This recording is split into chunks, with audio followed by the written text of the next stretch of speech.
ไปบัดนี้ลงพายเรือเด้อไปนะเป็นบ่ได้พายเรือ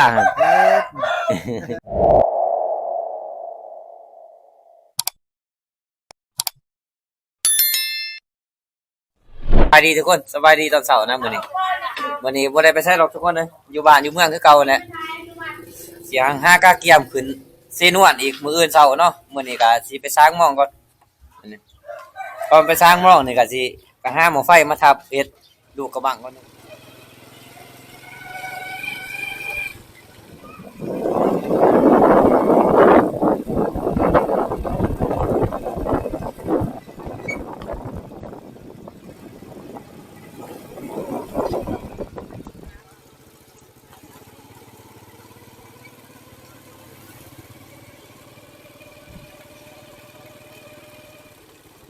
เขาเจ้าไปลงไปใส่บาตรได้มื้อนี้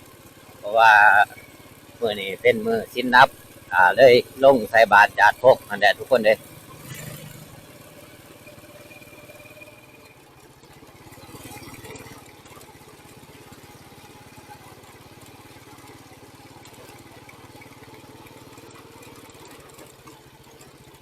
ตะเว้นก็กำลังไป7 โมงเด้ช่วงนี้เนาะตะเว้นขึ้นสูงเลยโอ้ยบึกอื้อกันหน่วยเดียวนี่สิเป็นได้หลายหน่วยก็บ่พอสิได้ไปกินนี่บ่โอ้เสียจักหลอดนี่คือสิได้หลายเติบอยู่เนาะโอ้มันหนักคนนี่แหละหม้อไฟที่ในฟานมาเอาว่าสิไปทุบเจ็ดลูกกระบะนะจักสิได้หลายปานใดเนาะเฮาไปทุบก็ดีเนี่ยนี่3 เคคือสิบ่มีน้ำเนาะใช้ตัวใหญ่บ่ทุบบ่เนี่ยเอามาเอาหม้อไฟอยู่หน้าลุงแอเนาะหม้อไฟใหญ่เติบว่าซักจักสิเฮ็ดได้หลายส่ำใดเนี่ยเอาก็สิกับเพื่อนเฮาคือเก่าบัดนี้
เอามาหอดเพื่อนเฮาเลยทุกคนเลยเอาก็สิมาทำการทุบหม้อไฟเฮาต่อเนาะทุบแล้วก็สิต้มแล้วก็สิเทใส่ไม้กระบังนั่นแหละทุกคนเลยบังมันตัวนี้ทุกคนเลยเนาะนี่ก็ผู้ดีโลก็ผู้ปืนเฮานะนี่ตัวนี้จะฮู้น้อยแน่จังหน่อยตัวนี้ตัวนี้จะฮู้น้อยแน่นี่ตัวนี้ฮู้ใหญ่เติบนะเฮาจะเอาเบิด2นี่แหละเพราะว่าเฮาสิตัดให้มันตัวน้อยตัวใหญ่เลยนี่ก็คือหม้อไฟเฮาสิทุบนะจักสิเป็นแนวไรจักสิหลายๆหน่อยๆหม้อไฟนี่ก็ดี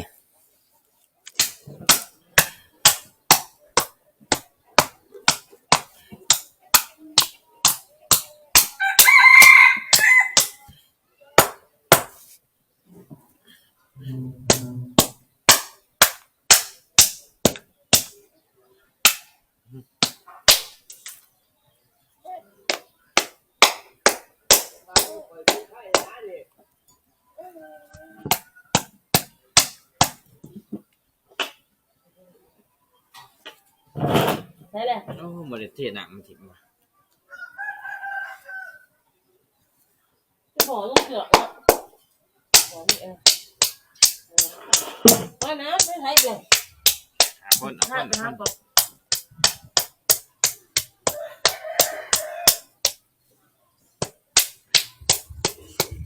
ทุบออกมามันจะเป็นแบบนี้เลยทุกคนเลยมันจะเป็นแผ่นไปแผ่นมันนะตัวนี้ก็คือเป็นน้ำกรดนะตัวนี้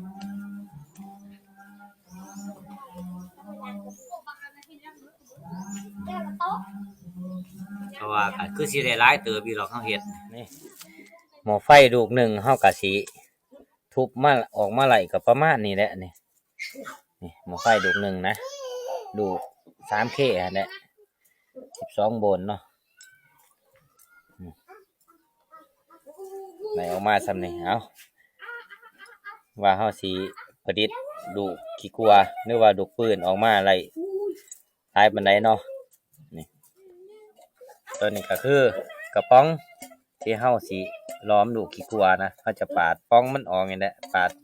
ตัวนี้มันออกเฮ็ดให้มันอันนี้แล้วเฮาก็สิต้มนี่แหละเฮาก็สิเอานี่ต้มเนาะต้มจนให้มันเปื่อยพุ่นเฮาจังสิเทนะ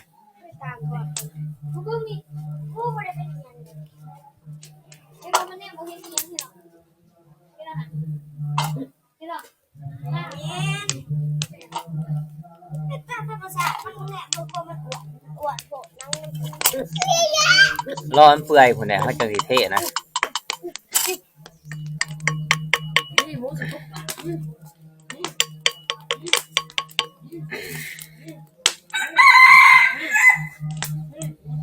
นี่แหละตัวนี้เฮาตัวนี้ลูกน้อยตัวนี้ลูกใหญ่นะเฮาสิเอา2แบบเนาะ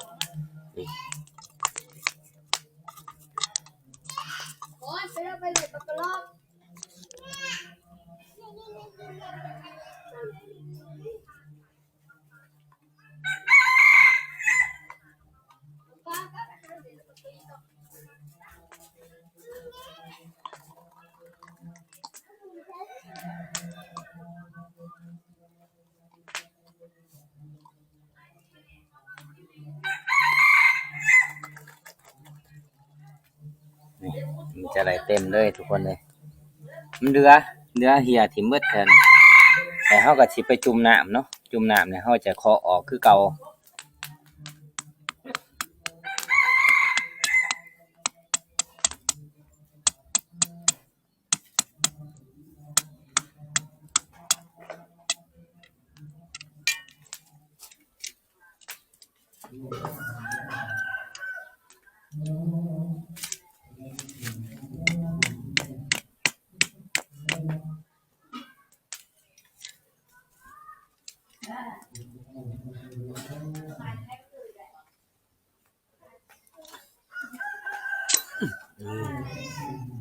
โอ้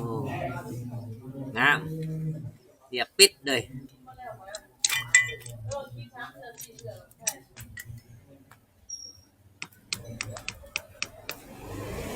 ตัวนี้ตัวน้อยเอาอีกตัวน้อยงามดูดิชมพูหน่อยนี่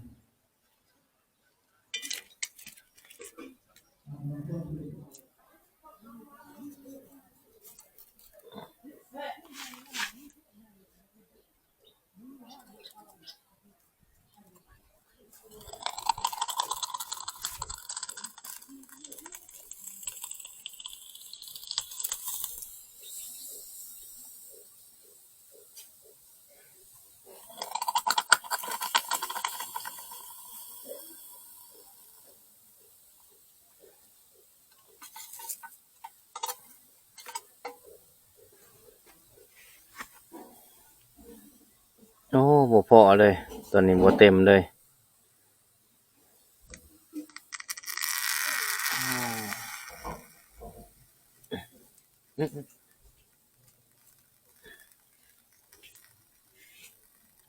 นี่แหละหม้อไฟหน่วยหนึ่งเฮาสิไหลมาประมาณนี้เนาะนี่2 4 6 7อันนะทุกคนเนาะเฮาสิไหล7อันเฮาก็สิไปทำการตัดเป็นทอนเป็นดุมันนะบัดนี้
เอากะสิ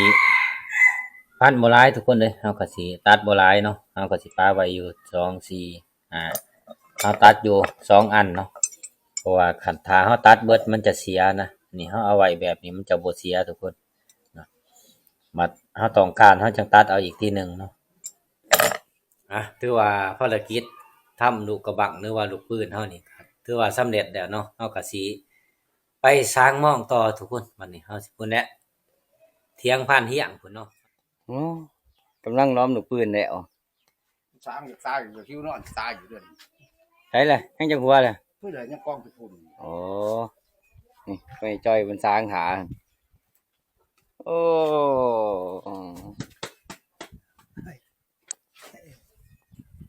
ไปบ่สิไปคือกันบ่ไปบัดนี้พายเรือเด้อไปบัดนี้ลูกพายเรือ ไปบัดนี้ลงพายเรือเด้อ ไปพายนะ เป็นบ่ได้พายเรือหั่น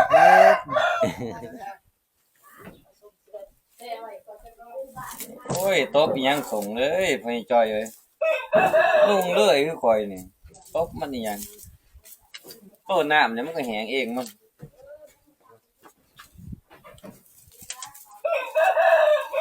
ใช่บ่ต้องใช้ตรงเมื่อบ่ นี่ถึงเมื่อวะต้องไปว่าซั่นเลย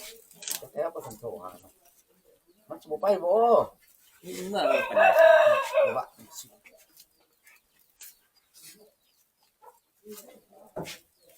โอ้ยมองมัน30-40ผมเรือช่องรับกระตัวห่วงน้ำมัน เดี๋ยวมี3นับ แล้วที่อยู่ที่ไป ไปพักอยู่พุ่นแน่มันบังเหือครับ ก็ให้ บังเหือพักอยู่ฝั่งนี้ นี่เห็นได้ก่อนสะพาวช้างมันขาดนี่จะเด็ดนี่ออกก่อนนี่เด็ดขวดเบิดแต่ละใบจะได้เป็นใหม่จอดนี่ออกก่อนแต่ช้างง่าย อ้ายไผ ลองโป่งเสน่ห์ เป็นบ่าวเลยเนาะก็เลาะแต่ว่ากูบอกตัวเองนะปลาใหญ่ถือตัวเล็กมือนะ ง่ายใหญ่ มันแข็งโผล่เนาะ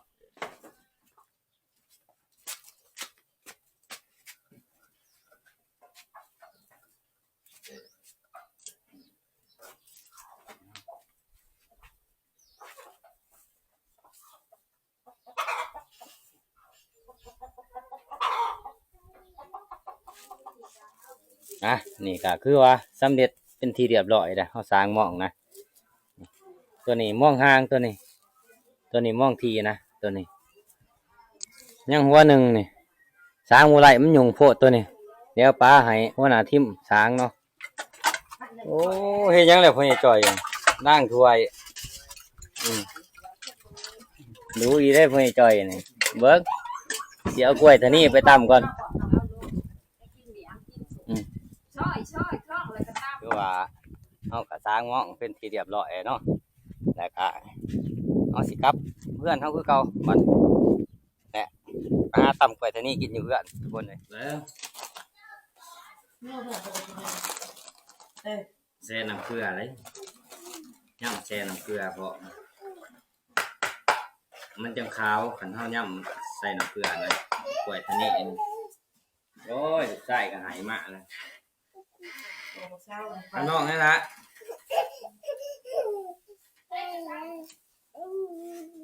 ข้างนอกคือมากเลยคือมากเลยคือมากเลยละมาตำกล้วยก็พอเลยมาขันมา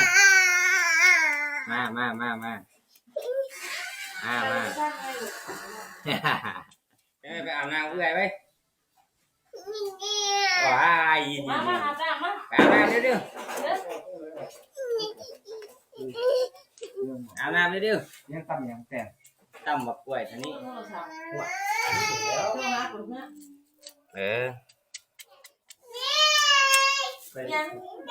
ยังล่ะว้ายมวนอาบนะทุกคนน้องเพลงวะว้ายดอกเพลงยังเนี่ยนะ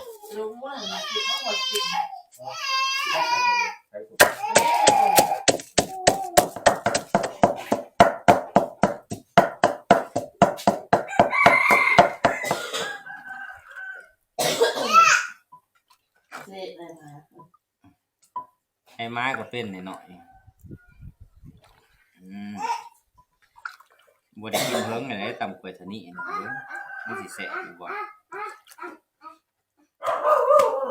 หนึ่งวันน้อยเดียวนี่เครื่องโขกเลย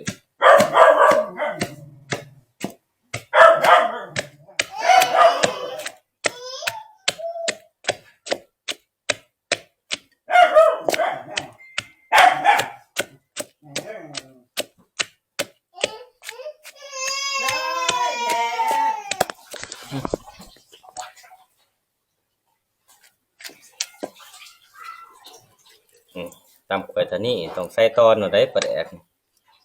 มันจังแสบโอ้สิได้แต่บ่มีน้ำตาลว่ะน้ำตาลเบิดสร้างมันว้ายกล้วยตู่ใส่แต่กล้วยตู่ไตวงหนึ่ง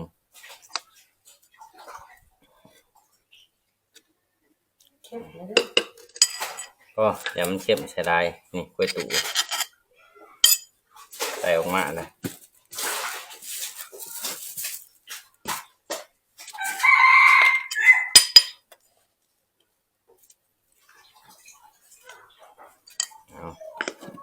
เอามันจะออกเป็นอันไหนกินยังล่ะฮะกินยังไม่เสือตัวเอง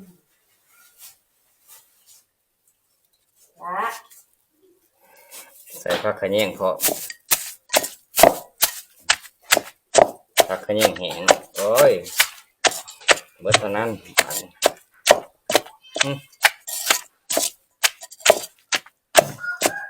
เขาผักแล้วกินกับเขา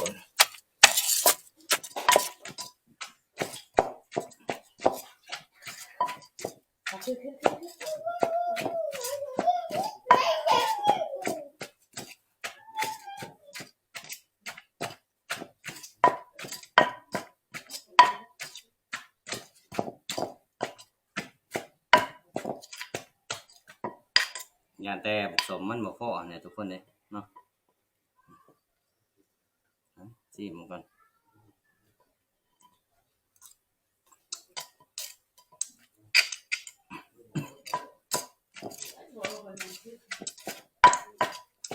ครับมาทุกคนกินตำกล้วยตัวนี้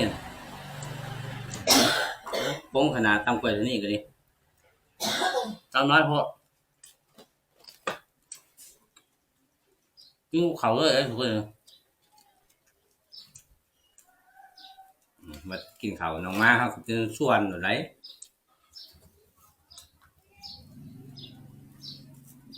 ก็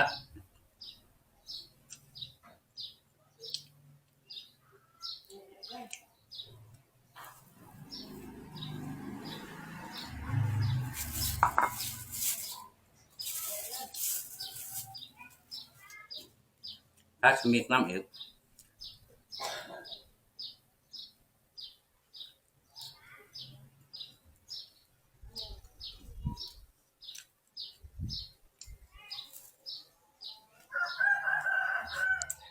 คลิปวิดีโอนี้ก็มีอย่างไรทุกคนในภาคกันสิปิดคลิปไปเพียงเท่านี้เนาะรอติดตามคลิปวิดีโอหน้านะ